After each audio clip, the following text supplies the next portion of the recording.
নানার মৃত্যুর পর তার জানাজায় অনেক মানুষ হাজির হয়েছিলেন। লোকে এখনো বলা বলি করে অমুকের জানাজায় ফেরেশতারাও পড়েছে।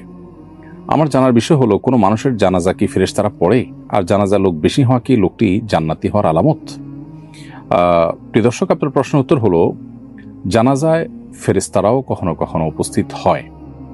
এটি প্রিয় নবী সাল্লাল্লাহু আলাইহি ওয়াসাল্লাম থেকে একটি হাদিস বর্ণিত হয়েছে।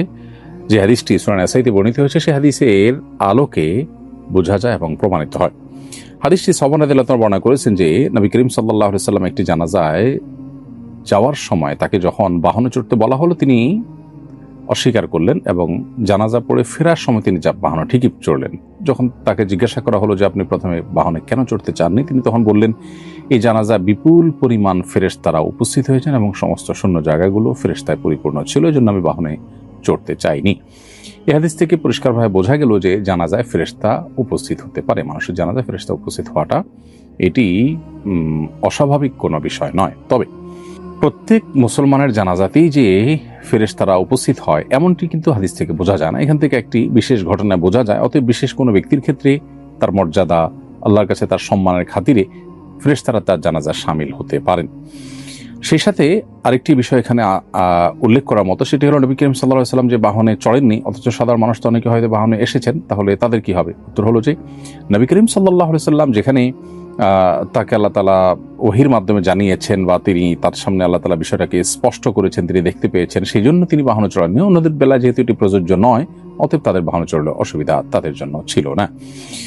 আর এই হাদিসের আলোকে বোঝা গেল যে আপনার নানার জানাজা বিপুল পরিমাণ মানুষ হলে সেখানে কিছু ফেরেশতাও থেকে থাকতে পারেন। ফেরেশতা জানাজা উপস্থিত হলে তার দুটি রূপ হতে পারে। একটি হলো ফেরেশতাকে আল্লাহ রাব্বুল আলামিন জিনের মতো যে কোনো আকৃতি ধারণ করবার ক্ষমতা দিয়েছেন। ইসলামী আকীদা অনুযায়ী ফেরেশতারা যে কোনো আকৃতি ধারণ করতে পারেন, সেই হিসাবে তারা মানুষের আকৃতি ধারণ করে উপস্থিত হতে পারেন। আবার তারা বাতাসের সাথে মিশে যেতে পারেন, মানুষের চোখের আলোয় অদৃশ্য থাকতে পারেন জিনের মতো, যে তাদের উপস্থিতি মানুষ টের পাবে না।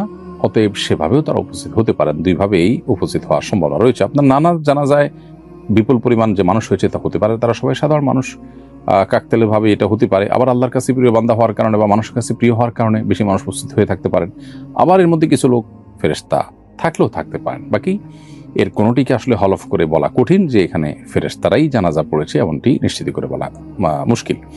তবে জানাজায় মানুষ বেশি হলে এটি জান্নাতি হওয়ার আলামত এভাবে হাদিসে না আসলেও, তবে এটি ভালো লক্ষণ হিসেবে হাদিসে উল্লেখ হয়েছে, যেটি সুনানে মুসনাদে আহমদে বর্ণিত হয়েছে। আম্মা আয়েশা রাদিয়াল্লাহু তাআলা বর্ণনা করেছেন যে নবী করিম সাল্লাল্লাহু আলাইহি ওয়াসাল্লাম ইরশাদ করেছেন, মা মিন মাইয়িতিন ইউসাল্লা আলাইহি উম্মাতুম মিনান নাস।